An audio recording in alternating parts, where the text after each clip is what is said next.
Di 20k subscriber channel Novel Official, akan adakan giveaway untuk satu orang pemenang. Syaratnya kalian harus subscriber, komen, like, share, supaya kalian bisa terpilih untuk jadi pemenang giveaway. Semoga beruntung bosku. Selamat datang di channel Novel Official. Sebelum kalian mendengarkan novel Raja dari Segala Raja, jangan lupa like, share dan subbreaker. Kalau tidak kuretakan jantung kalian. Hehehehe. Bab 121 sampai bab 130. Omi kesal ketika mendengar ini dan mengumpat di dalam hatinya. Aku masih perlu menipu ketika aku bermain catur denganmu. Aku memberi wajah untuk memenangkanmu begitu lama. Tapi kamu benar-benar menghinaku. Omi juga menarik wajahnya dan berkata, Meng Lun, jika kamu kalah, kamu curang.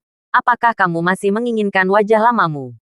Aku tidak percaya aku akan kalah darimu. Kamu hanya berapa umurnya? Aku tidak percaya. Kamu pasti curang. Omi hendak menjawab. Meng Wenqi sibuk menuangkan mata pada Omi dan memberikan catatan. Omi melihat catatan itu. Berbunyi. Tolong lebih memaafkan. Kakek saya adalah pemain catur yang sangat buruk. Biarkan saja dia pergi. Omi berkeringat malu. Katanya dengan baik. Sebelum itu baik-baik saja. Setelah pertandingan catur setelah makan malam. Tetapi sebenarnya wajah ditarik ke bawah wajah. Tidak mengakui orang itu. Jadi dia adalah karakter catur orang yang sangat jahat. Karena Meng Wenqi telah mengutarakan. Omi memberikan wajah. Tidak repot-repot berdebat dengannya. Pada saat itu, Meng Lun berkata, satu pertandingan lagi. Saya tidak percaya Anda telah memenangkan saya. Ayo, Omi mengangguk. Nima, hidangan catur seperti itu. Jika bukan karena fakta bahwa Meng Wenqi telah memasak meja yang lezat, Omi tidak akan repot-repot membuang waktu bersamanya.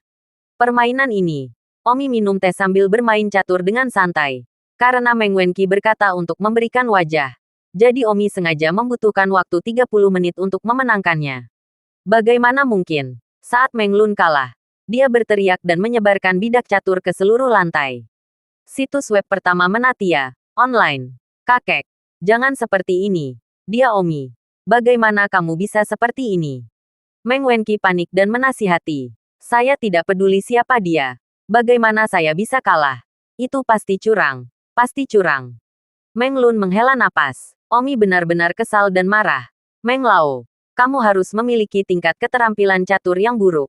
Apakah setiap kali orang lain bermain catur, mereka menyerah padamu?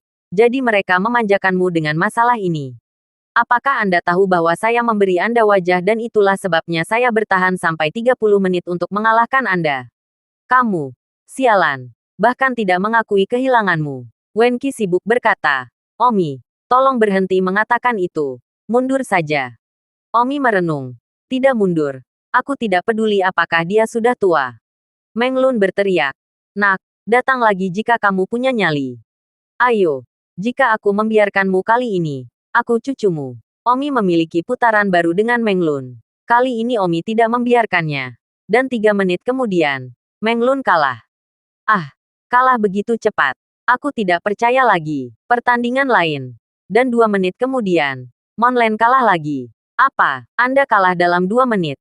Saya belum pernah berdetak secepat ini dalam hidup saya. Lagi. Putaran lain. Kali ini. Kurang dari 1 menit sebelum kami kalah. Ah.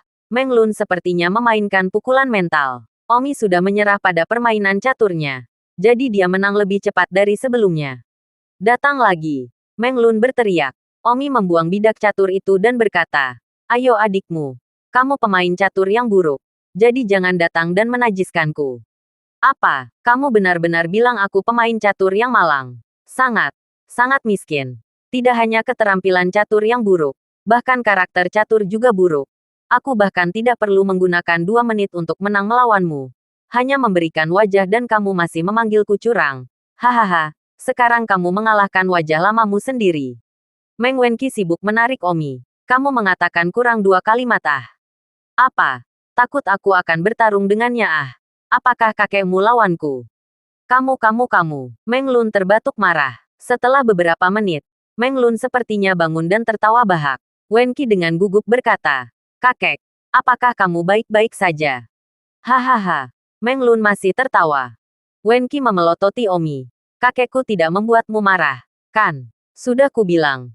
Keterampilan catur kakekku sangat buruk. Dan setiap kali dia bermain catur dengan seseorang, dia hampir berkelahi dengan mereka. Omi membuntuti. Saya juga pemain catur yang buruk. Setiap kali saya bermain catur dengan seseorang, saya hampir membunuh seseorang. Kamu sangat tidak bisa berkata-kata. Wenqi menginjak kakinya dengan marah. Sibuk membantu kakeknya sambil berteriak. Kakek, apakah kamu baik-baik saja? Setelah tertawa beberapa kali, Meng Lun memandang Omi dan berkata, Saudara Tang, kamu baik-baik saja. Apa, masih belum yakin? Tidak, saya yakin. Sepertinya Anda bukan orang baik. Setidaknya saya sudah tua. Dan Anda tidak akan membiarkan saya punya waktu. Saya bermain catur seperti orang bodoh. Dan saya bahkan tidak tahu apa yang saya lakukan setiap saat. Jadi, saya bertarung dengan orang-orang hampir setiap kali saya bermain catur. Tetapi sebagian besar orang, melihat usia saya dan prestasi dan status saya, akan membiarkan saya. Sementara Anda, di sisi lain, tidak akan membiarkan saya. Agak menarik, cukup memberi wajah ketika aku membiarkanmu butuh waktu lama untuk kehilangan permainan catur yang bau. Baiklah, baiklah. Sekarang aku sudah memulihkan keadaan nyanyian caturku. Jangan bicarakan ini lagi. Omi berkata, bukan apa-apa. Aku akan lihat. Meng Lun mengangguk. Bagus, Wenqi. Kamu membawanya ke rumah sakit. Aku akan istirahat makan siang. Bagus. Wenqi menganggukkan kepalanya. Omi berjalan keluar dari aula. Di belakangnya, Meng Lun menuangkan mata pada Wenqi dan berbisik. Kakek telah menciptakan kesempatan untukmu. Jangan melewatkan pria yang begitu baik. Kakek, apa yang kamu bicarakan omong kosong. Baiklah. Kamu mengerti dirimu sendiri. Kakek akan istirahat makan siang. Omi duduk di mobil Maserati Meng Wenqi dan menuju rumah sakit. Meng Wenqi berkata, Omi, saya harap Anda tidak mengingat apa yang baru saja terjadi pada Anda. Karakter catur kakek saya buruk bukan untuk 1 atau 2 hari. Dan tidak sekali atau 2 kali dia bertengkar dengan seseorang. Saya seharusnya pergi ke kantor dulu sekarang. Itu karena saya takut karakter catur kakek saya buruk dan bersumpah dengan Anda. Itu sebabnya aku menyimpannya untuk yang terakhir. Tanpa diduga, dia benar-benar bertemu denganmu lagi. Haha, tidak masalah. Kakekmu juga orang yang baik hati. Dia akan memulainya setelah itu dan tidak akan marah tentang itu. Jadi itu bagus. Ada baiknya itu tidak akan mempengaruhi hubungan. Aku mengandalkanmu untuk membantu saudara perempuan Xiang Yunku dengan penyakitnya. Tidak baik menyinggung perasaanmu. Wenqi tersenyum. Omi tiba-tiba bertanya. Ngomong-ngomong, ketika kamu baru saja keluar, kakekmu diam-diam memintamu untuk memahami arti datang. Apa artinya? Ah, kamu mendengarnya. Mendengar sedikit. Meng Wenqi menggigit giginya dan memutuskan untuk menjelaskannya kepada Omi. Jadi dia berkata, Oke, Omi, aku akan memotong sekelilingnya. Kakekku ingin aku pergi bersamamu. Tapi aku tidak mau. Jangan marah. Bukan karena kamu tidak cukup baik. Kamu sudah cukup baik. Hanya saja aku sudah memiliki seseorang di hatiku. Omi tersenyum acuh tak acuh. Tidak ada salahnya itu. Apakah kamu tidak ingin tahu orang siapa di hatiku? Aku tidak menyukaimu. Mengapa aku perlu tahu? Kamu bisa memberitahuku jika kamu mau. Tidak masalah jika kamu tidak mau. Ini adalah pria yang belum pernah saya lihat wajah aslinya. Saya diculik ke sebuah hotel beberapa hari yang lalu. Saya pikir saya sudah selesai sendiri. Tetapi pria berbaju hitam tiba-tiba muncul dan menyelamatkan saya. Saya bersumpah saat itu dan di sana bahwa siapapun yang bisa menyelamatkan saya akan menikahinya. Saya sudah memutuskannya di dalam hati saya. Meskipun saya tidak tahu siapa dia. Tetapi saya tetap memutuskannya. Dan saya yakin saya akan bertemu dengannya lagi. Jantung Omi berdebar kencang. Ingat dia yang berbicara Meng Wenqi tentang siapa yang menyelamatkannya. Meng Wenqi. Beraninya kamu memutuskan bahwa pria halus ini adalah seseorang yang belum pernah kamu temui. Apalagi diketahui. Bagaimana jika dia sudah tua? Aku akan menikahi bahkan seorang lelaki tua. Dan selain itu, aku memeluknya saat itu. Dan aku bisa merasakan bahwa dia adalah seorang pemuda. Tidak pernah lebih dari 30 tahun. Dan aku sudah memutuskannya. Omi, meskipun kakekku mencoba membujuk kami, aku hanya bisa mengatakan aku minta maaf. Hahaha, Omi tertawa. Lalu mengutuk, bodoh. Meng Wenqi berkata, bagaimana kamu tahu apa yang aku pikirkan? Kamu bukan aku. Kamu bahkan tidak tahu apa yang sedang terjadi. Singkatnya, aku telah memutuskan bahwa jika aku bahkan tidak bertemu orang itu lagi setelah 10 tahun, aku hanya akan mempertimbangkan kembali pria lain. Jika kamu belum menikah setelah 10 tahun, datanglah mencariku lagi. Omi membayangkan pria yang belum pernah dia temui sebelumnya. Dia juga berani jatuh cinta. Meng Wenqi mengirim Omi ke rumah sakit dan kemudian pergi ke kantornya. Ketika Omi tiba di pintu ruang operasi, Simran dan putrinya masih menunggu di sana. Dan sepertinya tidak ada satu kata pun dari mereka yang makan. Omi kemudian keluar dari rumah sakit dan mengemas 2 bihun. Simran, Bibi, Omi mendekati mereka dengan bihun. Dan mereka sibuk melihat ke atas. Dokter Tang, kamu di sini lagi. Sebenarnya kamu tidak harus bekerja terlalu keras. Kamu harus kembali dan istirahat. Ibu Simran malu untuk mengatakan. Omi datang lagi di pagi hari dan lagi di sore hari. Kenapa ada orang yang begitu baik? Seolah-olah kerabatnya beroperasi di dalam. Simran juga cukup malu. Ya, Omi. Aku berhutang terlalu banyak padamu. Kembali istirahat. Aku telah menyebabkanmu ketinggalan kelas di pagi hari. Ingat kamu akan kembali di sore hari. Bagaimana aku bisa malu? Oh, teman-teman. Aku akan melakukan yang terbaik. Kenapa menyesal? Kalian belum makan siang. Sudah lebih dari jam 2. Jadi cepat makan sesuatu. Omi mengeluarkan yang dikemas. Ibu Simran melihat semua bergerak untuk menangis. Ibu Simran berkata lebih dari sekali. Bagaimana mungkin ada orang yang begitu baik di dunia? Begitu baik sehingga mereka malu untuk menerima kebaikan orang. Terima kasih. Omi, Simran bersyukur. Mereka tidak nafsu makan. Tetapi Omi telah memenuhi semuanya. Mengatakan akan buruk jika mereka tidak makan. Baiklah. Jangan terlalu sopan. Kalian meluangkan waktu untuk makan. Aku akan masuk.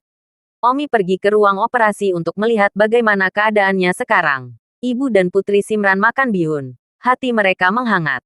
Ibu Simran berkata, Omi juga sangat baik kepada keluarga kami. Sangat baik sehingga saya dipaksa untuk berpikir secara membabi buta. Apa yang harus kamu pikirkan secara membabi buta? Simran bangkit. Aku ingin tahu apakah itu karena Don Omi menyukaimu. Mengapa lagi kamu akan begitu baik kepada kami? Jangan salahkan ibu karena membayangkan sesuatu. Hanya saja dia sangat baik sehingga dia tidak bisa berhenti membayangkan sesuatu. Tapi, bukan itu masalahnya. Simran sedang sibuk. Sayangnya, Suaner, jika ada, kamu harus segera mengatakan ya. Apakah dia ingin kamu menjadi pacar atau istri? Apa yang kamu katakan? Simran tersipu. Kenapa ibunya tiba-tiba mengucapkan kata-kata seperti itu? Aku tidak bercanda denganmu. Meskipun aku tidak mengizinkanmu jatuh cinta di sekolah sebelumnya. Tapi kali ini, jika Omi benar-benar mengejarmu, kamu harus memberiku janjimu. Bahkan jika dia ingin bermain denganmu selama beberapa tahun, bosan bermain dengan dan membuangnya. Anda juga harus berjanji. Kami miskin. Tapi kami punya hadiah untuk membalas budi. Tapi, kamu terlalu rumit dalam berpikirmu. Kata Simran tanpa berkata-kata. Bukannya pikiran ibu rumit. Tapi kenyataan telah memaksaku untuk berpikir membabi buta. Simran mengerutkan bibirnya dan berkata dengan agak sedih. Bu, jangan bicara omong kosong. Bagaimana Omi bisa mengejarku? Orang-orang sudah punya kekasih. Tahukah kamu? Kekasih orang, keterampilan medis bahkan lebih baik darinya. Dan mereka juga tahu seni bela diri. Apakah aku layak untuknya? Oh begitu. Ibu Li merasa sedikit kecewa lagi ketika dia mendengar putrinya mengatakan itu. Jangan bilang hal-hal menyipit seperti itu di masa depan. Tidak ada yang mendengarmu. Atau kamu akan mati karena tawa. Simran berkata. Merasa sangat sedih di dalam. Pada kenyataannya, dia sudah jelas bahwa bukan karena Omi menyukainya. Tetapi dia sudah menyukai Omi.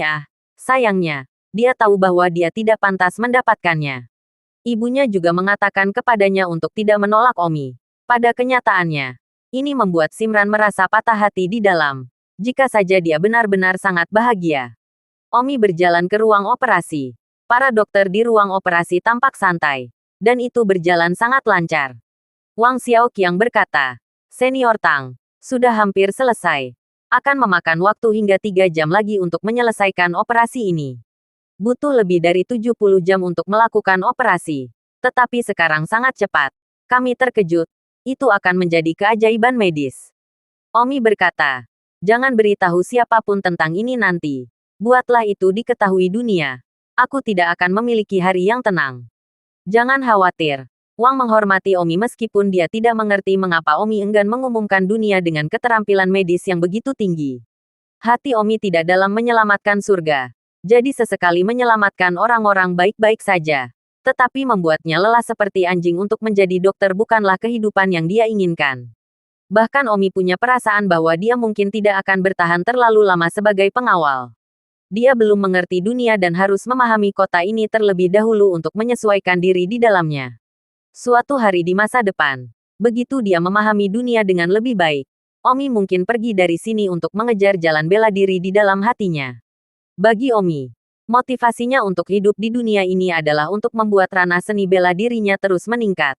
Omi ingin mencapai alam void yang legendaris, memecahkan ruang dan kembali ke dunia aslinya. Ini adalah tujuan batin Omi. Menjadi pengawal kampus, menyembuhkan orang sakit dan menyelamatkan orang. Semuanya hanya masalah kebutuhan saat ini. Omi menyaksikan di ruang operasi. Tulang belakang yang utuh, perlahan-lahan dipasang di punggung Li Jinbao. Keajaiban operasi medis modern. Omi juga benar-benar kagum. Pada saat ini, Omi tidak sabar untuk berbagi dengan istri gurunya serta pamannya. Mungkin, istri gurunya dan pamannya tidak akan percaya. Sekitar pukul 6 sore, Dokter Wang tersenyum dan berkata, "Sudah selesai." "Pah." Para dokter di ruang operasi menggenggam tangan. Wang Xiaoqiang berkata, "Jangan bertepuk tangan dulu. Pasien masih dalam keadaan kematian palsu." Kemudian, semua orang memandang Omi. Omi mengerti bahwa itu semua terjadi apakah dia bisa menyaksikan keajaiban selanjutnya. Omi juga cukup gugup di dalamnya. Omi berjalan mendekat dan mulai menempelkan jarum ke pasien. Sekitar 10 menit kemudian, mesin di sebelah meja operasi tiba-tiba menetes. Dan apa yang awalnya garis lurus, tiba-tiba berfluktuasi untuk datang.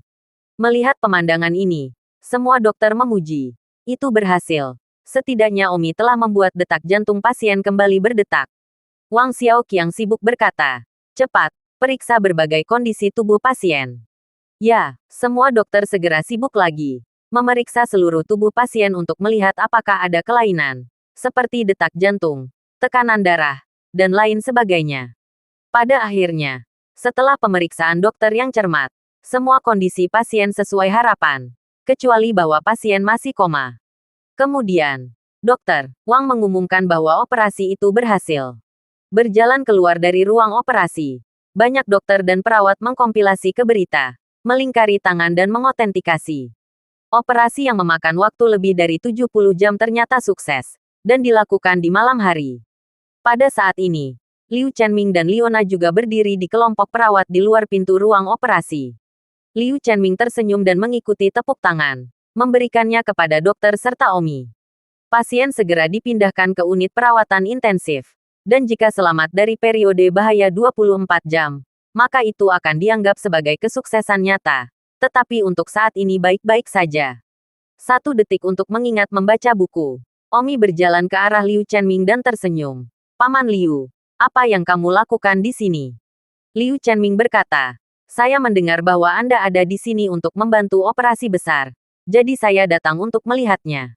Sebenarnya, Liona yang menggugat, mengatakan bahwa Omi tidak kompeten sebagai pengawalnya tetapi tidak melihat siapapun sepanjang hari.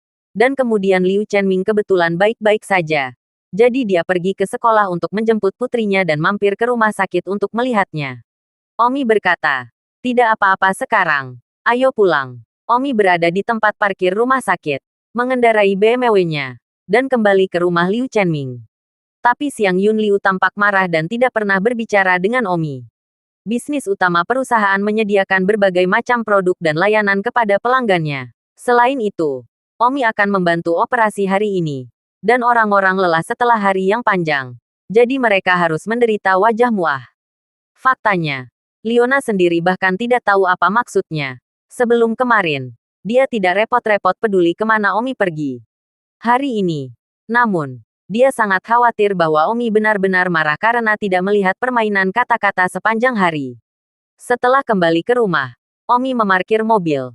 Willow Xiangyun mengambil kembali mobil Willow Chenming. Pada saat setelah turun, Omi tersenyum pada Willow Xiangyun. "Nona, Bagaimana kabar sekolah hari ini di siang hari ah? Tidak ada yang terjadi. Bukan. Tapi siang Yun Liu, dengan gusar dan gusar jengkel, membawa tasnya ke villa. Ah, Omi menyentuh kepalanya. Liu Chenming berkata tanpa daya. Omi, jangan keberatan ah. Xianger mungkin sedikit marah. Dia bilang kamu belum melihat siapapun sepanjang hari ini. Yang dia maksud adalah kamu adalah pengawalnya dan kamu tidak untuk melarikan diri tanpa izinnya. Aku sudah membujuknya. Tapi aku tidak berpikir dia masih akan marah. Dan sejujurnya, aku tidak bisa mengerti bagaimana dia bisa terlalu memikirkan hal ini. Omi tertawa. Jadi, tapi dia benar. Hari ini memang kelalaian tugas di pihakku. Sebagai pengawalnya, aku benar-benar tidak boleh menghindar darinya. Lain kali. Willow Chenming tersenyum. Tidak perlu terlalu banyak akomodasi untuknya. Terkadang dia tidak terlalu masuk akal. Leona kembali ke kedalaman, melemparkan tasnya ke tempat tidur, dan melihat ayahnya berkumpul dengan Omi di bawah. Sebenarnya, Leona sama sekali tidak menyalahkan Omi di dalam. Tapi kenapa dia begitu kesal dengan ini? Kejadian itu sangat memprihatinkan. Dia sendiri tidak begitu mengerti. Mungkin dia cemburu karena dia merasa bahwa Omi dan Simran cukup dekat. Dan itulah akar alasannya. Mengatakan bahwa Omi telah mengabaikan hanyalah alasan. Namun, mengapa dia merasa cemburu dan tidak nyaman ketika dia merasa bahwa Omi dan Simran cukup dekat?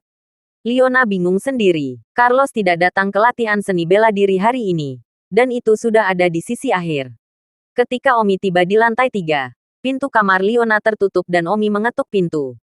Nona, jangan ganggu aku. Suara Leona datang dari ruangan. Apakah kamu masih marah? Omi bertanya. Leona tidak menjawab. Omi menyentuhnya. Tidak terlalu buruk untuk melewatkan satu hari kerja. Omi siap menjelaskan kepada Leona. Jadi dia memasuki ruangan dan membalik dari balkon. Pada saat ini, di kamar Leona, Leona siap untuk mandi dan berdiri di depan lemari pakaian mencari pakaian. Kamarnya dilengkapi dengan kamar mandinya sendiri. Jadi tentu saja dia melepas jaketnya di kamar sebelum mandi. Omi berada di balkonnya.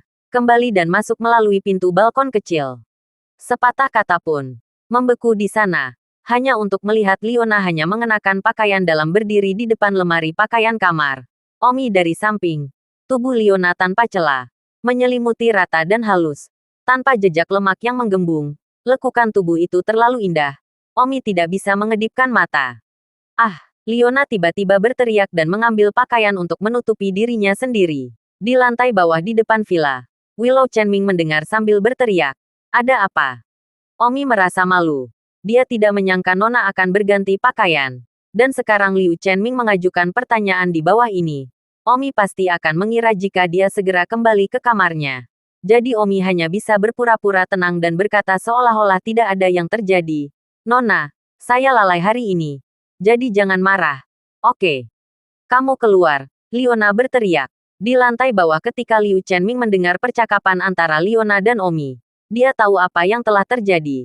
Ternyata Omi telah membalik ke kamar putrinya dan pergi untuk meminta maaf padanya. Jadi dia tertawa dan berhenti mengganggu lantai atas. Perusahaan telah dalam proses mengembangkan produk baru selama 2 tahun terakhir. Dan sekarang dalam proses mengembangkan produk baru. Aku tidak akan berbohong padamu. Song Yuer ingin menghabiskan 3 kali gajinya untuk menggaliku. Apa? Song Yuer ingin menggalimu? Leona terkejut dan tiba-tiba merasakan kegugupan. Seolah-olah dia sedikit takut Omi benar-benar akan diburu oleh Song Yuer. Song Yuer ini terlalu terkutuk. Bagaimana dia bisa seperti ini?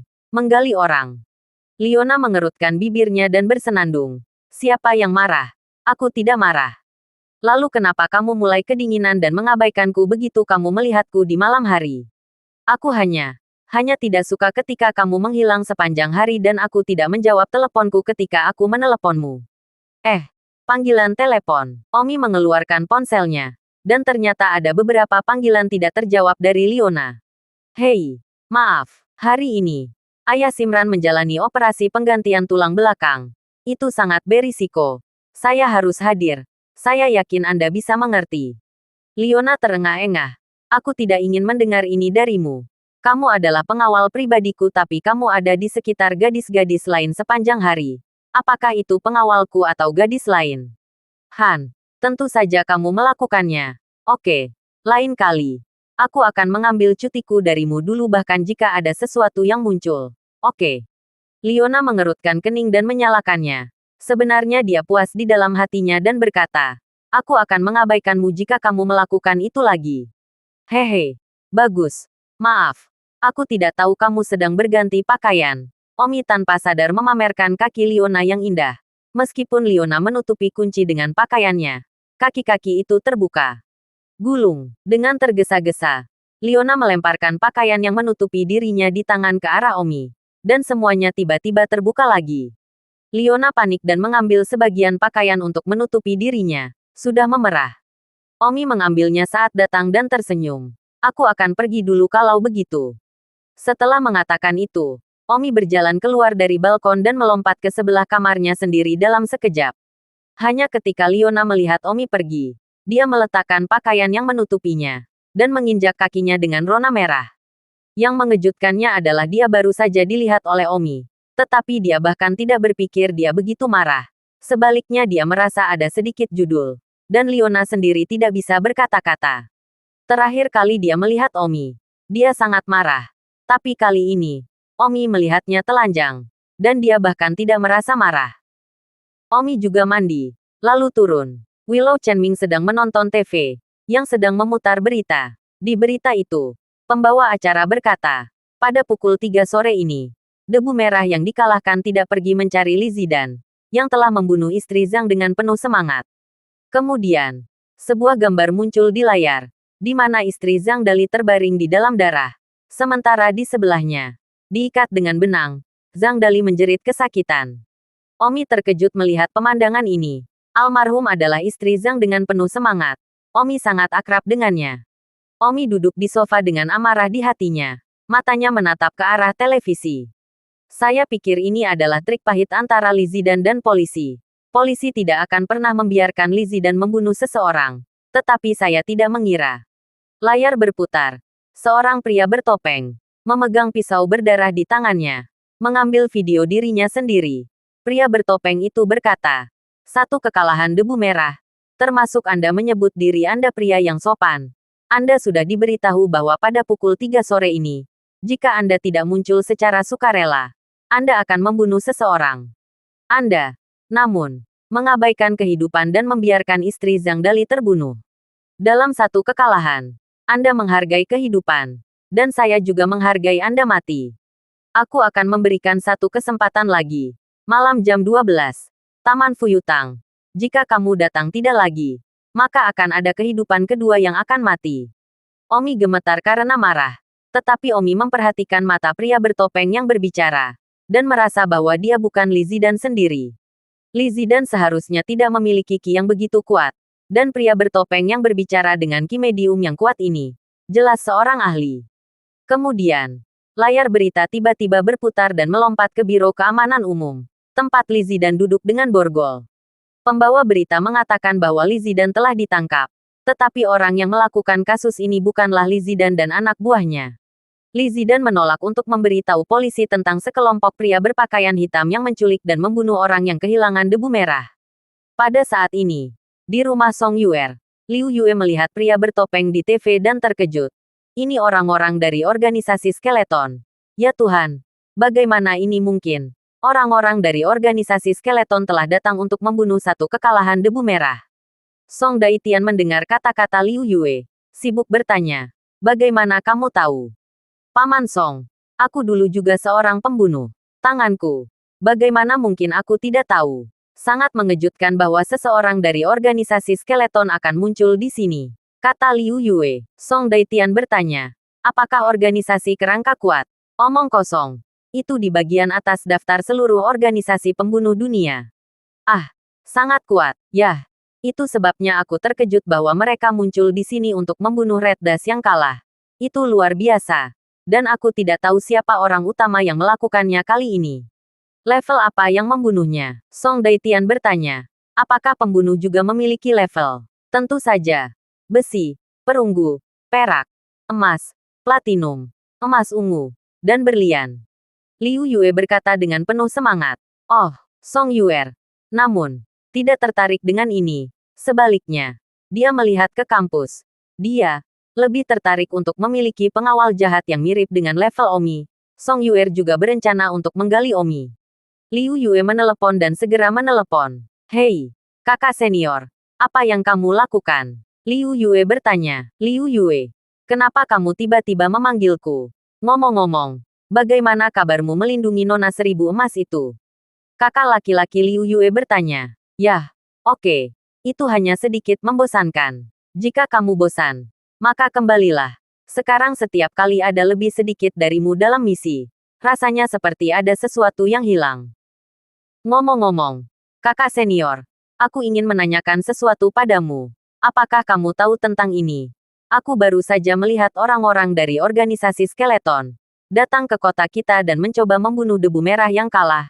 Apakah kamu tahu tentang ini?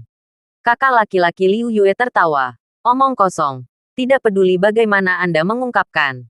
Dia juga anggota lingkaran. Seseorang menawarkan hadiah 20 juta untuk mengambil nyawa debu merah yang dikalahkan. Di organisasi skeleton, pria dengan nama kode Bloodman mengambil pekerjaan itu. Ah, Bloodman, bagaimana mungkin? Bloodman adalah pembunuh peringkat emas. Harga tembakannya setidaknya 50 juta. Bagaimana dia bisa melakukan misi 20 juta? Liu Yue bertanya dengan kaget. Kamu tidak tahu ini. Kunci Bloodman mengambil misi ini bukanlah uangnya, tetapi orang yang mengalahkan debu merah. Satu kekalahan debu merah. Satu kekalahan debu merah mengaku sopan dan melakukan kebenaran Tuhan. Nima, ini adalah pukulan telanjang di wajah pembunuh kita ah. Bloodman of the Skeleton Organization pasti sangat tidak senang dengan One David Red Dash ini. Jadi dia mengambil misi ini. Dia tidak mencari uang. Bahkan jika itu gratis, Bloodman mungkin masih pergi dan membunuh One David Red Dash. Wah, satu kekalahan debu merah sangat dibenci. Liu Yue tidak percaya. Akhir-akhir ini, One David Red Dash diakui oleh semakin banyak orang. Singkatnya, saya tidak tahu. Sebagai pembunuh, kita sedikit tidak nyaman dengan kambing hitam yang diproklamirkan sendiri semacam ini. Saya kira, kami para pembunuh, tentu saja, termasuk dalam jenis orang yang mengabaikan kehidupan. Dan One David Red Dash akan mengkambing hitamkan orang-orang yang mengabaikan kehidupan ini. Aku khawatir One David Red Dash akan selesai. Hampir tidak ada jalan keluar untuk Bloods dari Skeleton Organization. Kakak laki-laki Liu Yue tertawa. Idiot Wan kalahkan Red Dash itu murni mencari kematian sendiri. Liu Yue mengakhiri panggilan dengan kakak laki-lakinya. Kembali ke ruang tamu. Dan berkata kepada Song Daitian. Paman Song, saya sudah bertanya. Pria bertopeng mengira itu adalah organisasi skeleton. Pembunuh emas Bloodman yang diberi nama kode. Saya khawatir kekalahan Red Dash akan menjadi akhir dari garis. Pembunuh peringkat emas. Hampir tidak ada misi yang gagal. Song Daitian berseru. Liu Yue, kalian luar biasa. Bahkan polisi masih tidak tahu siapa itu. Dan kamu tahu identitas pihak lain saat duduk di rumah. Liu Yue sombong.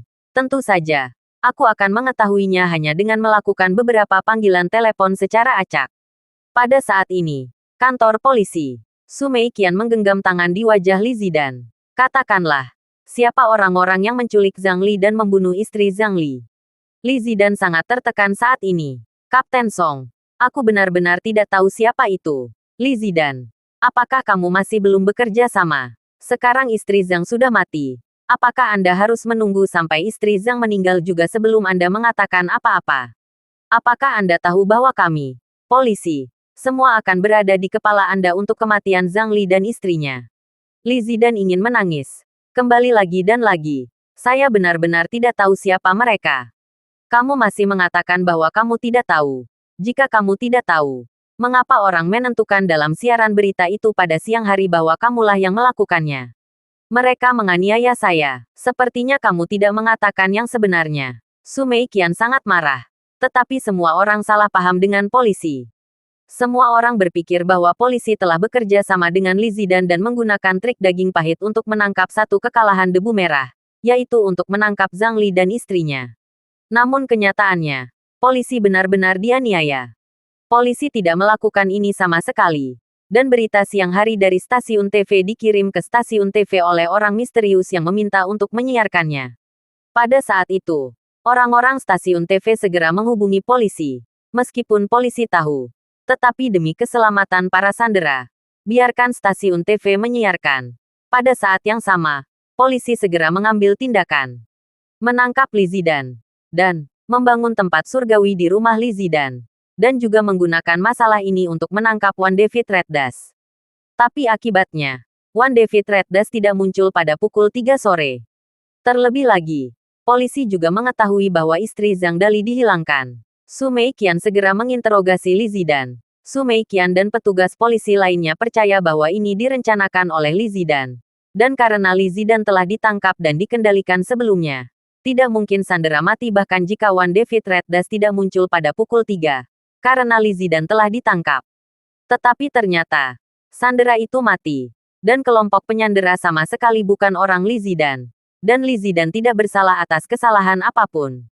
Tetapi Su Meiqian percaya bahwa meskipun mereka bukan orang-orang Li Zidan, maka Li Zidan harus mengetahui identitas geng itu. Tapi Li Zidan sangat ingin membuat Su Meiqian marah. Dan sekarang waktu berlalu menit demi menit. Dan pada tengah malam besok malam, jika kekalahan debu merah tidak muncul, jelas bahwa Zhang Li akan dibunuh seperti istrinya. Polisi, di sisi lain, akan menanggung kutukan karena bersedia membunuh Sandera untuk menangkap Wan David Red Dust. Katakan atau jangan katakan itu. Oh, aku benar-benar tidak tahu. Aku ditangkap oleh kalian pada pukul 1 siang. Bagaimana aku bisa membunuh siapapun? Saya tidak mengatakan kepada orang-orang bahwa Anda melakukannya. Tetapi Anda pasti telah mempekerjakan seseorang untuk melakukannya. Mempekerjakan seseorang. Siapa yang bisa saya pekerjakan? Saya bahkan tidak bisa mengalahkan Anda. Jangan terlalu konyol, oke? Su Meiqian melihat bahwa Li Zidan tidak bekerja sama. Dan 1 menit berlalu. Li Zidan merasa sangat dirugikan. Sebenarnya itu benar-benar tidak ada yang menerima dia. Karunia untuk membunuh debu merah yang dikalahkan. Sama sekali bukan Li Zidan. Adalah orang lain. Su Meiqian berjalan keluar dari ruang interogasi. Wakilnya Yu Xiaomou sibuk datang dan bertanya. Tim Su, apakah Li Zidan sudah menjelaskan? Tidak, mungkinkah geng itu benar-benar tidak ada hubungannya dengan Li Zidan? Su Meiqian agak bingung. Saya tidak yakin. Orang seperti ini terlalu pandai berpura-pura. Jika dia mengakuinya, maka kematian istri Zhang Li tidak akan ada secara wajar dengan dia. Lalu apa sekarang? Deputi Yu bertanya. Hanya saat dikerahkan. Pergi ke seluruh kota dan mencari tahu di mana geng itu bersembunyi. Jika kita tidak menangkap geng itu sebelum tengah malam besok malam, maka kita hanya bisa membangun Tian Luodi di taman kolam terapung untuk memastikan keselamatan para sandera. Sementara pada saat yang sama, jika kekalahan debu merah muncul, datang dan bunuh 2 burung dengan 1 batu. Kata Su Meiqian, tidak banyak petugas polisi di Biro Keamanan Umum kami yang pandai seni bela diri. Melawan ahli seperti itu, petugas polisi biasa jelas tidak berguna. Wakil Yu, Su Meiqian mengerutkan kening. Memang, polisi biasa hanya bisa menangkap orang biasa. Tetapi melawan Wan David Red Dust dan sekelompok orang misterius itu, jelas bahwa polisi biasa tidak bisa. Di Biro Keamanan Umum, yang memiliki keterampilan bela diri terkuat tentu saja adalah dirinya sendiri. Dan kemudian beberapa keterampilan bela diri para deputi juga baik-baik saja. Yang lainnya adalah petugas polisi biasa yang hanya bisa menunjuk yang berkaki 3. Su Meiqian segera berkata, naga tersembunyi harimau berjongkok kota Linjiang. Banyak ahli. Petugas polisi kuat seni bela diri Biro Keamanan Umum tidak cukup. Tampaknya satu-satunya cara untuk memobilisasi secara terbuka di televisi. Sehingga para anggota kota Linjiang mengambil inisiatif untuk datang membantu polisi. Untuk berpartisipasi dalam tindakan 1-2 ini. Yu Xiaomou terkejut. Kapten, apakah akan terlalu banyak bagaimana jika kita memobilisasi para ahli kota Linjiang untuk datang membantu polisi di TV dengan keriuhan seperti itu? Mereka akan melarikan diri begitu angin meniupkan. Belum lagi keriuhan. Su Meiqian menggelengkan kepalanya. Tidak, sekelompok orang misterius yang menculik Zhang Dali. Mereka semua berani mengirim surat langsung untuk menyiarkan stasiun TV. Mengapa mereka tidak takut polisi kami mengetahuinya? Ini menunjukkan bahwa mereka tidak menganggap polisi sama sekali serius. Jadi kami secara terbuka memobilisasi para ahli kami untuk terlibat dalam penangkapan mereka. Mereka tidak akan menyadari serius sama saja. Tujuan kelompok orang misterius itu adalah untuk mengalahkan Red Dust sekaligus. Tetapi jika kita benar-benar memobilisasi banyak ahli untuk datang dan membantu polisi, bahkan jika kelompok orang misterius itu tidak menganggap kita serius, Wan David Red Dust mungkin tidak berani muncul. Su Meiqian berkata. Meskipun saya tidak yakin apakah Wan David Red Dust akan berani muncul. Tetapi sekarang para sandera berada di tangan geng mistik itu. Bahkan jika Wan David Red Dust tidak muncul, itu sudah cukup untuk membuat retret mistik itu dengan pengetahuan dan menyelamatkan para sandera. Tujuan utama dari operasi Wan David Red Dust ini adalah untuk menyelamatkan para sandera sebelum itu adalah pedang bermata dua. Selain itu, jika Wan David Red Dust benar-benar berani muncul, dia pasti tidak akan takut karena polisi kami telah menemukan banyak ahli. Karena Wan David Red Dust berani melawan polisi, jadi tentu saja dia tidak menganggap kami lebih serius lagi. Ya, kepala kanan. Saya akan segera melakukannya. Wakil Yu Xiaomou segera pergi untuk mengambil alih memobilisasi para ahli kota Linjiang untuk membantu polisi. Sementara Su Meiqian pergi untuk dengan penuh semangat mencari seluruh kota. Akan lebih baik jika dia dapat menemukan tempat persembunyian orang-orang misterius sebelumnya. Meskipun kemungkinannya sangat kecil. Omi duduk di ruang tamu. Melihat berita di TV. Tidak tahu apa yang dia renungkan. Omi memiliki gelombang kemarahan dalam dirinya. Dia telah 2 kali menyelamatkan Bibi Zhang yang kematiannya. Tetapi dia tidak pernah berpikir bahwa Bibi Zhang akan berakhir mati. Apakah benar takdir bahwa dia ditakdirkan untuk mati dan tidak bisa diselamatkan? Willow Chenming berkata, apa yang kamu pikirkan, Omi? Aku sedang memikirkan pembunuhan Bibi Zhang. Lagi pula, aku menyelamatkannya 2 kali dan dia akhirnya mati. Willow Chen menghela nafas. Ya, betapa pentingnya itu. Lupakan saja. Kamu melakukan yang terbaik. Omi menganggukkan kepalanya. Willow Chenming tersenyum. Omi, aku punya hadiah untukmu. Hadiah. Jangan terkejut dan memberi hadiah. Ya, kamu ikut denganku. Willow Chenming tersenyum dan berjalan ke atas. Omi mengikuti ke kamar Liu Chenming, di mana Liu Chenming mengeluarkan gagang pedang dari meja samping tempat tidur. Panjang gagangnya sekitar 15 cm dan sangat halus. Omi bingung. Paman Liu, apa maksudmu dengan mengeluarkan gagang pedang? Willow Chenming menyerahkan gagang pedang kepada Omi dan tersenyum. Ini adalah hadiah yang saya bawa kembali untuk Anda beberapa hari yang lalu dalam perjalanan bisnis. Saya pikir Anda ingin pedang ini karena Anda adalah seorang praktisi seni bela diri. Pedang. Omi melihat gagang pedang di tangannya. Agak bingung. Liu Chenming berkata, pedang ini, dengan harga 3,8 juta. Anda menekan lubang kecil itu di ujung gagang. 1 detik untuk mengingat membaca buku. Omi mengambil ujung gagang pedang. Dan benar saja, ada lubang kecil dalam depresi di akhir. Hanya saja tidak terlalu mudah untuk ditekan. Pembeli mengklaim bahwa kecepatan ejeksi pedang mencapai 0,5 detik yang menakutkan. Omi menekan. Dan tiba-tiba, gagang pedang bergetar. Dan pedang tajam terlontar. Awalnya hanya gagang. Tetapi sekarang menjadi pedang penuh. Ternyata tubuh pedang itu ditusukkan ke dalam gagang. Mengeluarkan pedang ketika dibutuhkan, dan menyusutkan ke gagang jika tidak diperlukan.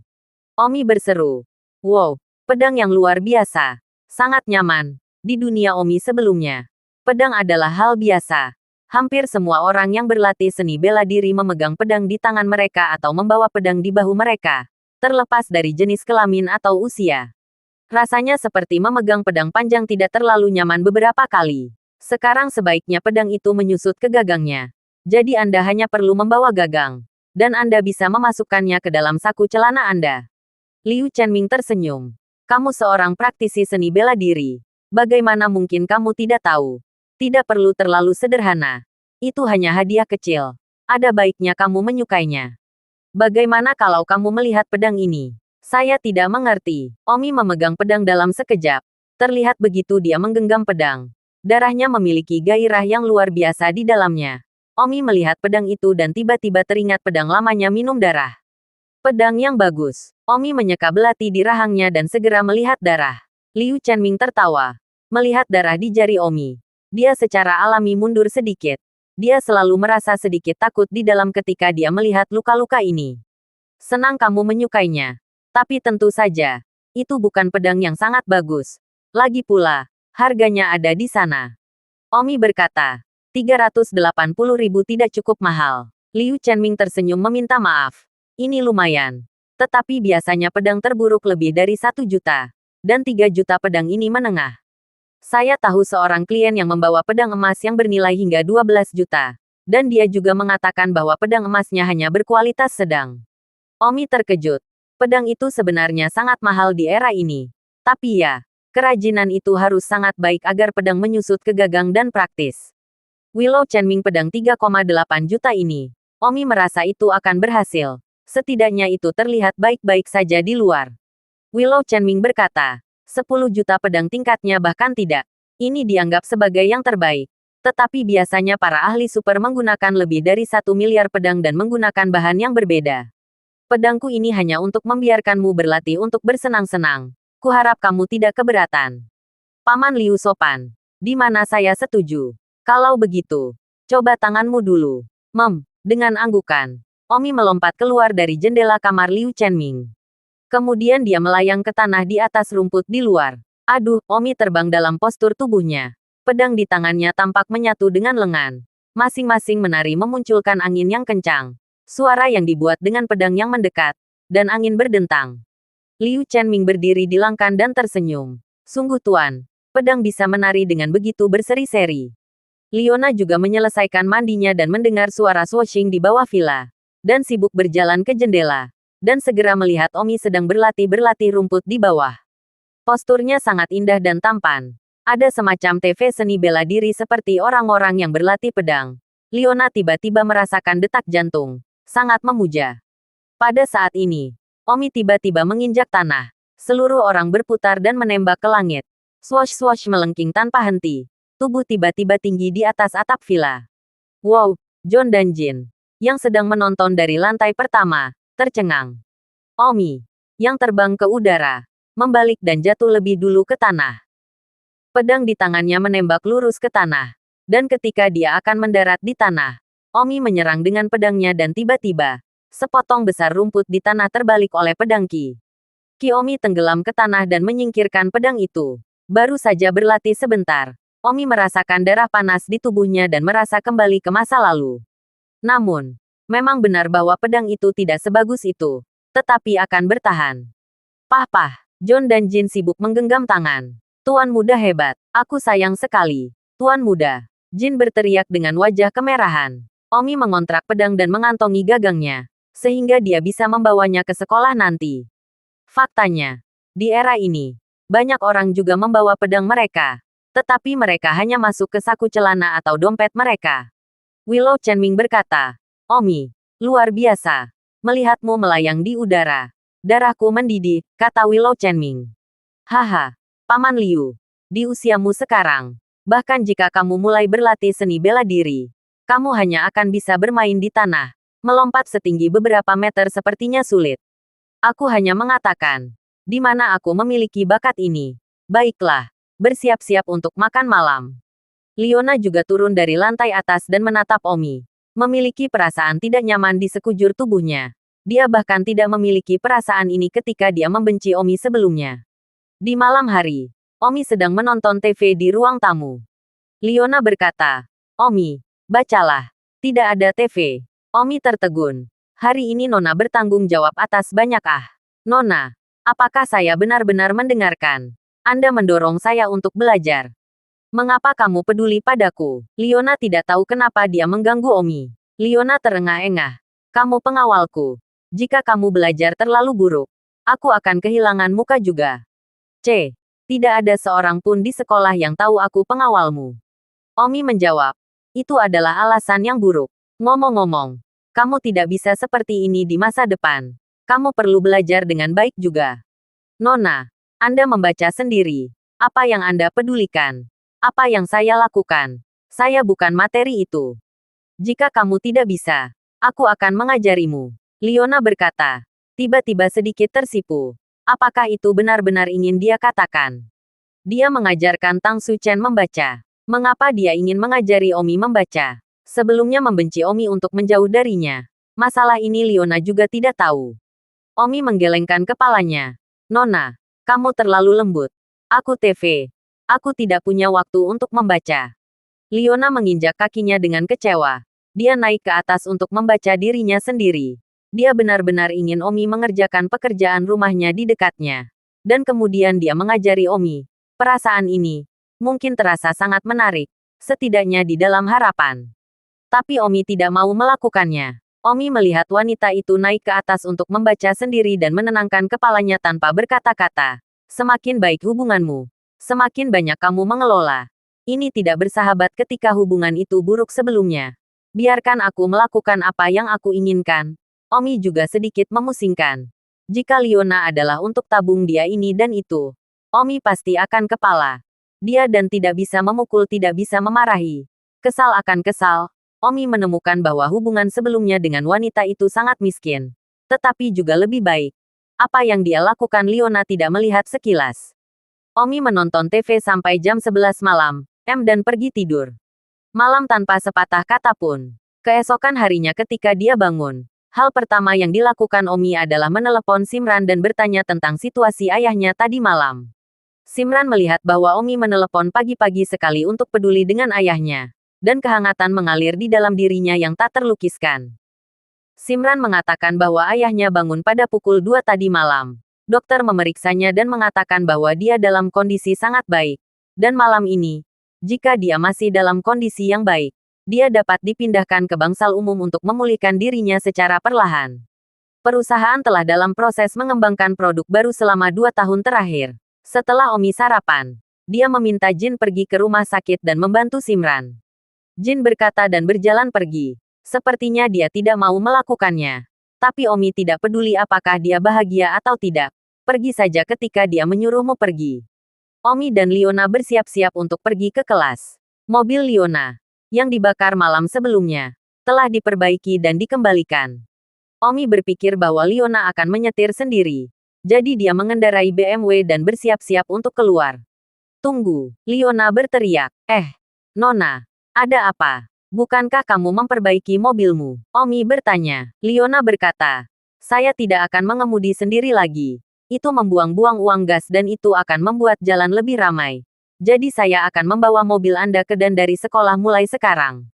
Jangan khawatir. Saya akan menggantimu untuk gas. Oh, oke. Omi tidak berdaya. Dan menemukan bahwa wanita itu agak suka menempel padanya. Ketika hubungan itu buruk di masa lalu. Dia bahkan tidak bisa mengundangnya. Omi mengemudikan mobil dan melaju sampai ke sekolah. Liona duduk di mobil penumpang dan menyalakan radio mobil. Pendengaran. Berikut ini kami menyela buletin. Saya yakin Anda semua sudah tahu. 2 hari ini kota Linjiang. Jalan tentang kekalahan berita debu merah. Terutama kemarin setelah beberapa orang misterius menculik Zhang Dali dan istrinya. Untuk menghancurkan kekalahan debu merah muncul. Sayangnya. Wan David Red Dust tidak muncul karena suatu alasan, yang menyebabkan beberapa orang kuat misterius itu membunuh istri Zhang Dali, dan dia mengancam akan membunuh Zhang jika dia tidak muncul besok malam pada pukul 12 di Taman Kolam Terapung. Jika dia tidak muncul begitu dia kehilangan debu merah. Tentu saja, malam ini jam 12. Masih ada 15 jam lagi sampai saat ini. Tetapi seluruh kota tampak tegang. Karena tidak peduli jalan atau gang mana. Polisi bisa terlihat keluar dan sekitar. Tapi buletin khusus yang akan kita bahas hari ini bukan tentang kejadian ini, tetapi tentang polisi kota Linjiang. Mari kita mendengar apa yang dikatakan Kepala Polisi Kota Linjiang. Suara Su Meiqian terdengar dari radio. Semuanya. Ini Su Meiqian. Dan saya yakin Anda semua sudah tahu tentang Wan David Red Dust. Seorang pria yang membual tentang keadilan. Membangun pengadilan pribadi. Dan membunuh orang dengan sia-sia. Dan karena orang ini, sekelompok orang misterius dirangsang untuk menangkap Zhang Dali dan istrinya untuk memecahkan Wan David Red Dust agar muncul. Dan sekarang salah satu sandera telah meninggal. Untuk masalah ini, polisi sangat menyesal. Namun, polisi akan melakukan yang terbaik untuk menyelamatkan sandera lainnya. Zhang Dali, malam ini pukul 12. Sekelompok orang misterius itu akan bertemu dengan Wan David Red Dust di Floating Pond Park. Polisi sekarang telah mengelilingi Floating Pond Park. Saya berharap geng pasukan jahat tidak menantang garis bawah polisi. Selain itu, polisi mengambil kesempatan ini untuk secara terbuka memobilisasi seluruh warga Linjiang. Berharap bahwa beberapa warga seni bela diri akan mengambil inisiatif untuk datang dan membantu polisi menangkap geng orang misterius itu serta Wan David Red Dust. Terima kasih. Hanya itu yang harus saya katakan. Radio membunyikan suara tuan rumah lagi. Baiklah, pendengar. Gangguan buletin ini sudah berakhir. Itu hanya satu kalimat. Saya berharap teman-teman saya di kota Linjiang yang mendengarkan siaran Jika Anda seorang ahli dalam seni bela diri, silakan pergi ke Biro Keamanan Umum dan bantu polisi dalam menangkap Wan David Reddas serta pria misterius yang menculik Zhang Dali dan kerabatnya. Kalau begitu, mari kita lanjutkan program Voice of Lin Jiang kami. Radio memulai program sebelumnya lagi. Omi memegang setir di tangannya. Tidak tahu apa yang sedang terjadi di ingatannya. Omi tidak menyangka bahwa polisi telah menyiapkan Tian Luodi di taman kolam terapung. Dan telah secara terbuka memobilisasi para ahli kota Linjiang untuk membantu polisi. Dan datang pada pukul 12 malam ini. Bahkan jika Wan David Reddas tidak muncul, maka setidaknya kita bisa memiliki pukulan 1-2. Leona berkata, satu kekalahan Reddas bukanlah orang bodoh. Dia pasti tidak akan muncul malam ini. Kecuali dia tidak tahu bahwa polisi telah menempatkan langit. Oh, Nona, kita kentut kecil. Sebaiknya kita membaca sendiri. Apa gunanya peduli dengan hal-hal yang tinggi dan perkasa itu? Omi bertindak seolah-olah dia tidak tertarik pada satu kekalahan pun. Leona tertawa. Kegiatan kriminal telah digambarkan sebagai tinggi dan perkasa oleh Anda. Tetapi juga benar bahwa itu bukan urusan saya. Tetapi Anda, sebaliknya, dapat membantu polisi dan berpartisipasi dalam operasi ini. Dan jika Anda benar-benar menangkap Wan David Reddas dan kelompok orang misterius malam ini, Anda juga telah membuat prestasi. Omi membuntuti. Mengapa saya harus membantu polisi menangkap Wan David Reddas? Wan David Reddas adalah orang yang mulia. Dia adalah idola saya. Leona menjulurkan lidahnya dan berkata, apakah Wan David Reddas adalah orang yang mulia atau belum terbukti? Jika dia benar-benar orang yang baik, maka saya akan mendukungnya secara mental. Segera datang ke sekolah. Omi dan Leona memasuki kelas bersama. Semua orang melihat Omi dan Leona berpasangan. Semua mengira Omi dan Leona sudah baik. Hati diam-diam berkata, kubis yang bagus.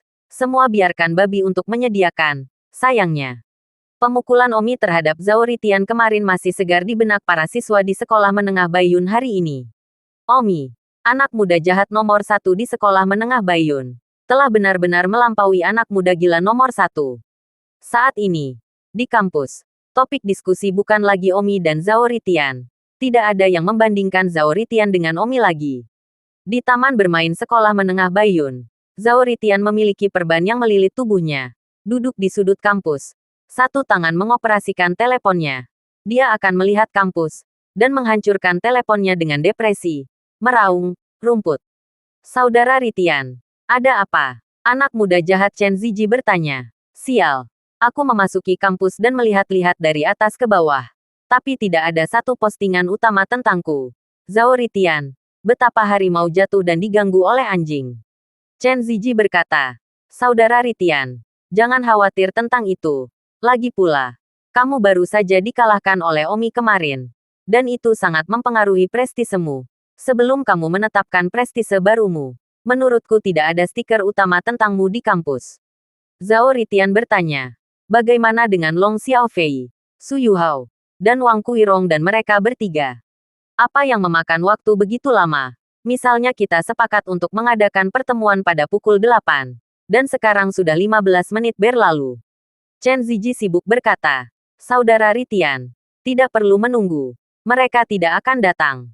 Mengapa? Long Xiaofei bilang dia tidak berani terlalu dekat denganmu sekarang karena takut dipukul oleh Omi. Sekelompok orang yang tidak benar. Kak Ritian, kamu seharusnya tidak marah. Lagi pula, Omi lebih sombong darimu. Bisa dimengerti bahwa mereka khawatir dipukuli oleh Omi. Zhao Ritian berpikir, mata tikus yang luar biasa. Aku tidak melakukan apapun pada Omi. Tapi aku masih memiliki koneksi. Mengemasi Omi. Dengan koneksi Zhao Ritianku. Apakah itu masalah? Mungkin kamu punya rencana. Rittenberg.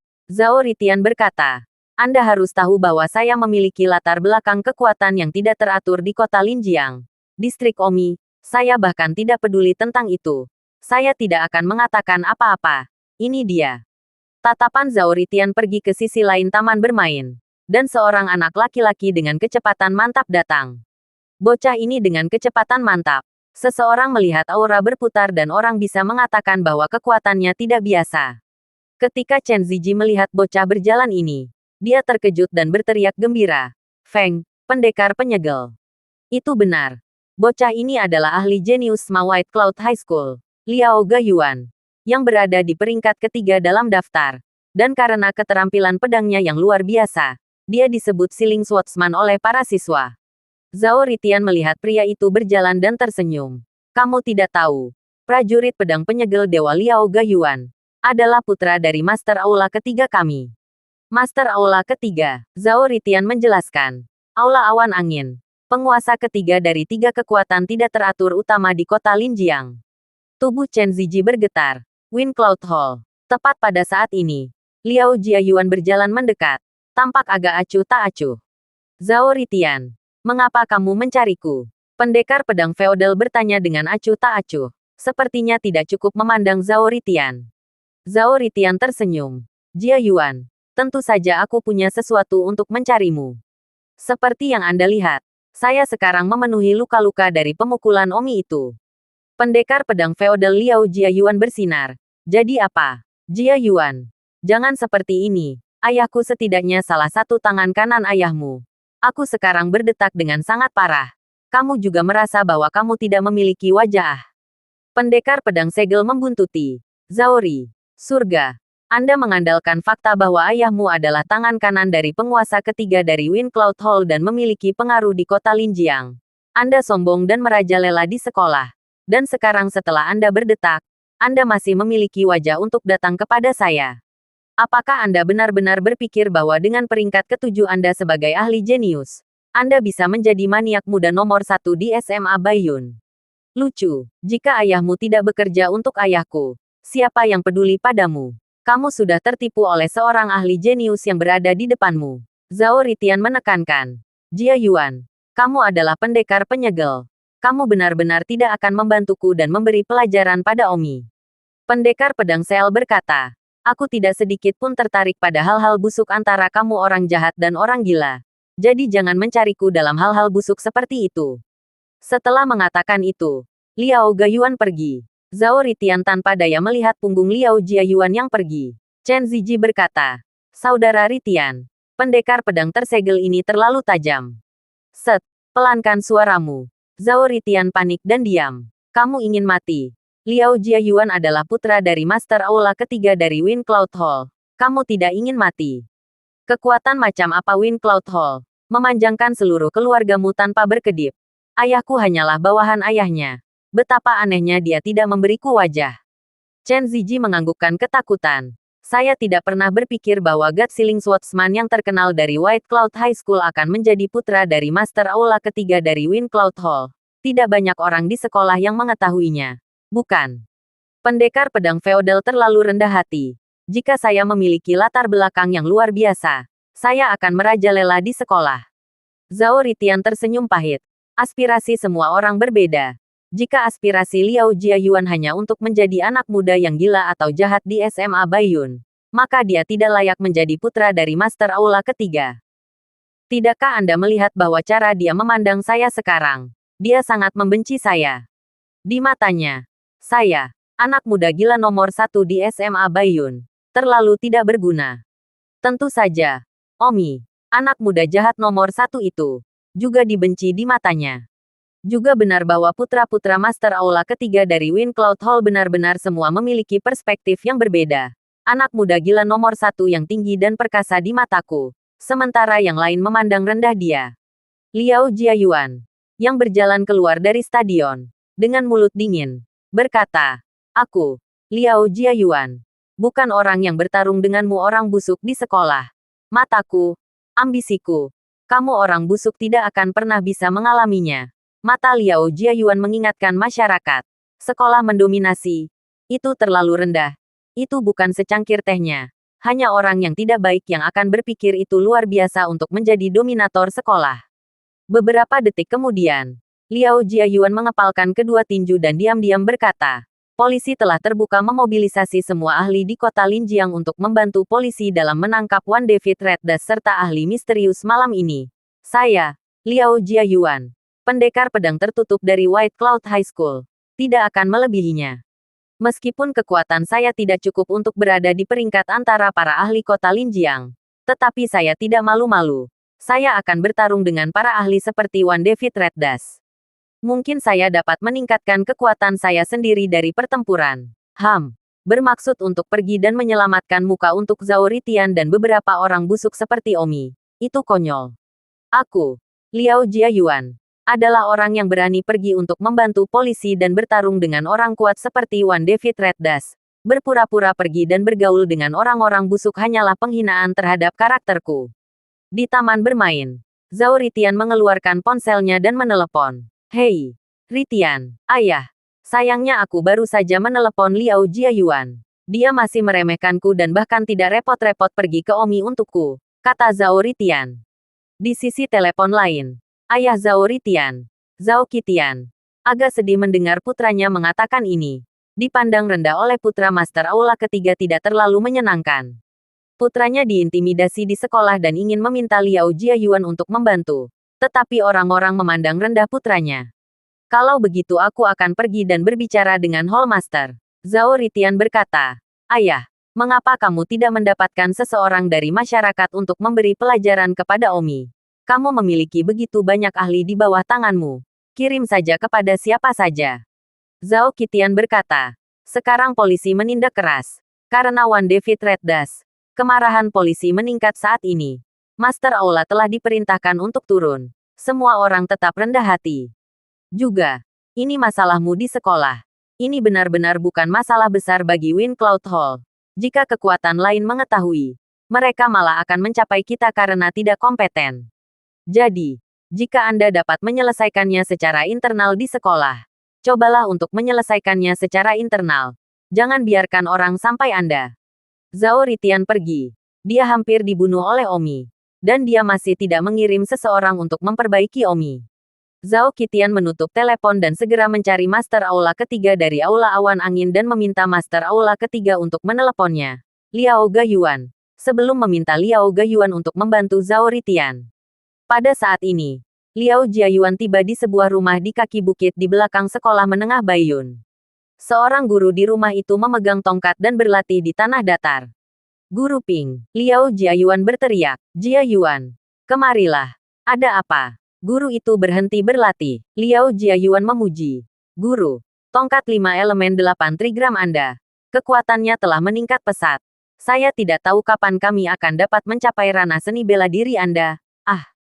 Guru itu tersenyum. Baiklah. Jangan memuji aku. Untuk apa kamu mencariku? 1 detik untuk mengingat membaca buku. Liao Jiayuan berkata. Tuan Ping, pada pukul 12 malam ini, polisi memiliki operasi bermata dua. Tahukah Anda itu? Guru Ping itu mengangguk. Tentu saja saya tahu. Berita kota Linjiang, surat kabar, radio, semua mengatakan busuk. Liao Jiayuan membungkus gigi dan berkata, Guru Ping, malam ini saya ingin pergi untuk membantu polisi dan menangkap Wan David Red Dust dan orang misterius itu. Guru Ping terkejut. Apakah Anda gila? Sosok seperti Wan David Red Dust. Apakah itu sesuatu yang bisa Anda dekati? Kamu tidak ingin mati. Kesan semua orang tampaknya memperlakukan Wan David Red Dust sebagai seorang ahli. Dan bahkan guru yang sangat kuat ini Ping merasa bahwa dia tidak berada pada level yang sama dengan Wan David Red Dust. Oleh karena itu, pada saat ini, mendengar bahwa Liao Jiayuan akan membantu polisi dalam menangkap satu kekalahan Red Dust dan yang lainnya, mereka terkejut. Liao Jiayuan berkata, Guru Ping, jika saya bisa bertarung dengan seseorang seperti Wan David Red Dust, saya pikir saya dapat meningkatkan kemampuan tempur saya dan sebagainya. Kamu tidak ingin mati. Apakah orang-orang itu orang-orang baik? Berhati-hatilah bahwa Anda bahkan tidak memiliki kehidupan. Liao Jiayuan tersenyum. Guru Ping, saya sudah mengambil keputusan. Kamu, Guru Ping, Anda harus tahu bahwa para siswa di sekolah. Katakan bahwa saya adalah pendekar pedang tersegel. Ini cukup untuk menunjukkan bahwa saya pedang idiot. Jika saya dapat meningkatkan kekuatan saya, sedikit risiko bukanlah apa-apa. Pada saat ini, telepon Liao Jiayuan berdering. Dan sekilas, ayahnya menelepon. Master Aula ketiga dari Wind Cloud Hall, sosok tingkat gemetar di kota Linjiang. Halo, ayah, Jiayuan. Apakah Zhao Ritian meneleponmu? Saya tunjukkan.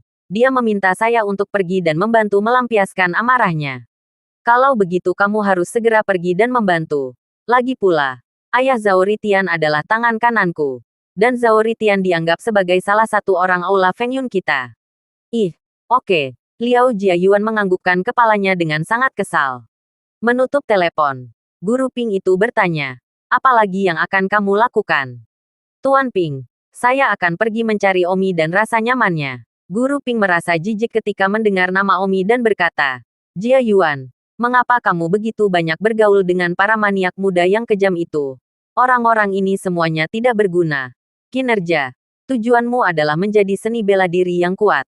Tujuan yang sangat rendah. Mungkinkah kamu juga ingin bersaing untuk menjadi pemuda atau maniak kampus yang kejam? Liao Jiayuan tertawa. Guru Ping, jangan niatkan saya. Bagaimana saya Liao Jiayuan bisa bersaing untuk menjadi maniak muda yang jahat? Saya tidak punya pilihan.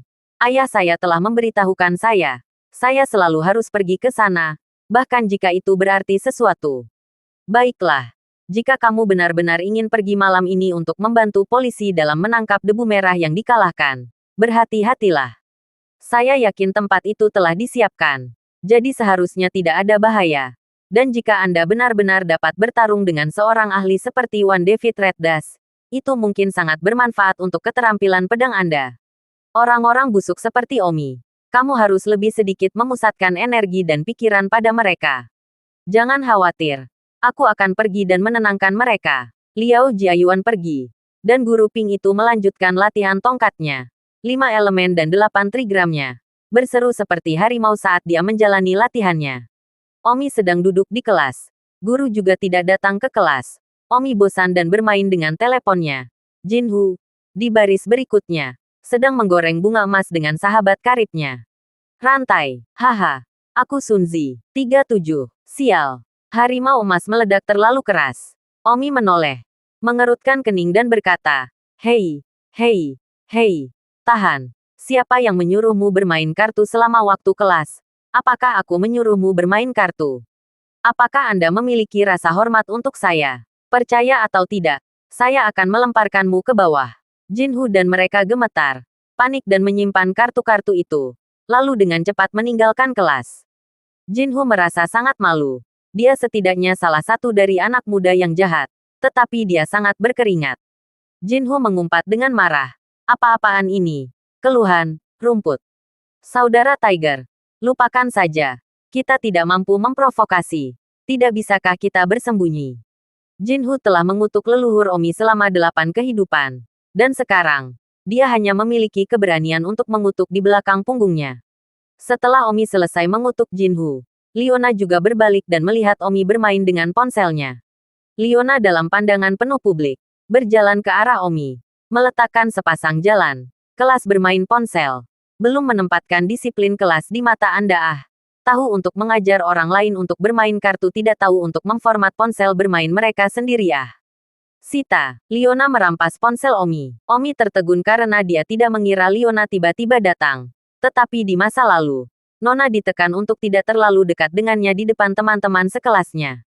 Nona, apa yang kamu lakukan? Omi bertanya entah bagaimana caranya. Penyitaan ponsel. Ini kelas bahasa Inggris. Guru bahasa Inggris dipukuli olehmu dan masih di rumah sakit. Kamu masih bermain dengan ponselmu di sini. Salin teks bahasa Inggris ini sampai kamu bisa menulisnya diam-diam. Aku akan menjelaskan artinya sayang satu persatu ketika kamu kembali di malam hari. Sial. Jangan melangkah terlalu jauh. Kamu membaca bukumu. Apa yang kamu pedulikan apa yang aku lakukan? Aku benar-benar tidak bisa berkata-kata. Alis Omi berkerut garis hitam. Saya anggota komite kelas. Saya bias memikirkan Anda. Atau Anda akan melempar saya ke bawah. Setelah mengatakan itu, Liona mengambil ponselnya dan kembali ke tempat duduknya. Dan benar-benar menyita telepon Omi. Omi menatap Liona selama beberapa menit.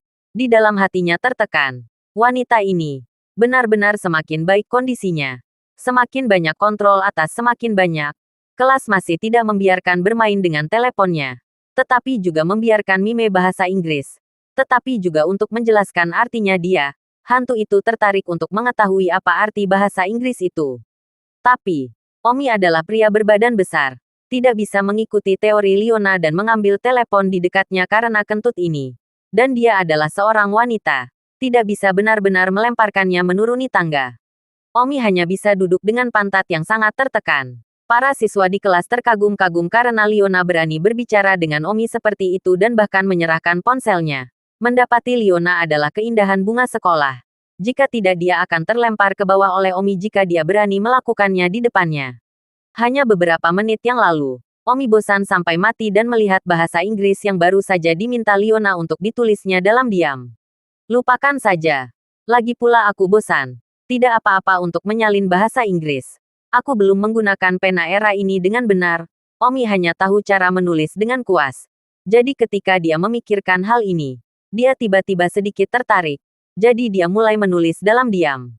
Tidak lama kemudian, ada pengunjung tak terduga di pintu kelas. Itu adalah Liao Jiayuan. Setelah melihatnya, kelas 32 langsung bersemangat. Pendekar pedang penyegel dewa. Wow, pendekar pedang. Pendekar pedang ada di sini. Wow, banyak gadis segera melontarkan mata pemujaan serta cinta mereka ketika mereka melihat pendekar pedang penyegel dewa Liao Gayuan. Omi juga mendongak. Pendekar pedang apa? Dan berpikir bahwa seorang ahli sejati telah datang. Pertama kali saya melihat gadis-gadis di kelas itu menatap ambigu. Omi mengangguk. Liona memandang Liao Jiayuan. Tidak seperti gadis-gadis lain. Sebaliknya ada sedikit kegelapan di matanya. Dalam hati dia berkata, pendekar penyegelan macam apa? Tidak disukai Omi. Hei saya. Mengapa saya mengatakan Omi saya? Kapan Omi menjadi milikku? Benar-benar tidak sabar. Orang-orang hanyalah pengawalmu. Tetapi mereka benar-benar berubah menjadi dirimu. Liona tersipu dan panik. Menutupi wajahnya seolah-olah dia malu. Liao Jiayuan menemukan Omi. Lalu berjalan ke arah Omi dengan pandangan sekilas dan berkata, Omi. Omi memandang Liao Gayuan tanpa alasan yang jelas. Dan bertanya-tanya di dalam hatinya. Mengapa dia datang kepadanya lagi? Sekolah bodoh ini. Apakah ada akhir untuk itu? Apakah Anda ingin membuat Omi kembali lagi seperti yang dia lakukan dengan Zhao Ritian? Mereka tidak bosan dengan hal itu. Dan tidak bosan dengan hal itu sendiri. Untuk apa? Ya, Omi memandang Liao Jiayuan. Melihat kebencian tak berujung di mata Liao Jiayuan. Omi malah tersenyum bahagia. Semacam ketidaktahuan Liao Jiayuan. Tapi sayangnya, siapa yang bisa memahami senyum Omi? Liao Jiayuan bercampur, Omi. Saya tidak tertarik untuk bermain dengan Anda. Anda anak-anak muda yang jahat. Dan yang disebut anak-anak muda yang disebut gila. Di mata saya, tidak lebih dari beberapa orang busuk tanpa aspirasi. Hanya ampas yang berkeliaran di sekitar sekolah. Bagaimana saya, Liao Jiayuan, bisa sama dengan Anda? Omi berkata, jika Anda berbicara sendiri begitu banyak, maka apa yang Anda lakukan di sini mencari saya? Tapi ini kejahatan menjadi murah. Omi, tolong perhatikan kata-katamu. Aku datang untuk menemukanmu hari ini untuk peringatanmu agar tidak mengganggu Zhao Ritian di masa depan. Meskipun, Zhao Ritian juga orang yang tidak berharga di mataku. Hahaha. Begitu. Kamu adalah orang gila pertama dengan baik. Lihat nada ini. Buka dan tutup mulutmu pria busuk. Apalagi pendekar pedang tersegel. Jauh lebih gila dari semut hari itu Zhao Ritian ah. Saya menyarankan agar Anda diakui sebagai pemuda gila pertama di SMA Baiyun. Bagaimana menurut Anda semua? Kamu, hati Liao Jiayuan meledak karena marah. Dia membenci apa yang disebut Madless Evil dari White Cloud High School. Apalagi dia akan merosot untuk bersaing menjadi Madless Evil. Sao. Tapi sekarang Omi benar-benar mengatakan bahwa dia mengenalinya sebagai anak muda gila pertama. Menyebarkannya dengan amarah. Bagaimana dia, Liao Jiayuan, akan menjadi anak muda gila pertama. Ini adalah kekotoran batin merah. Omi, jangan dorong aku. Bahkan jika nyamuk diprovokasi, aku akan menembaknya sampai mati. Wajah Liao Jiayuan dingin. Hahaha, Omi tertawa dan berkata, kata-kata yang Anda katakan, saya telah mendengar banyak orang mengutarakan sebelumnya. Apa Edward? Apa yang Zhao Ritian?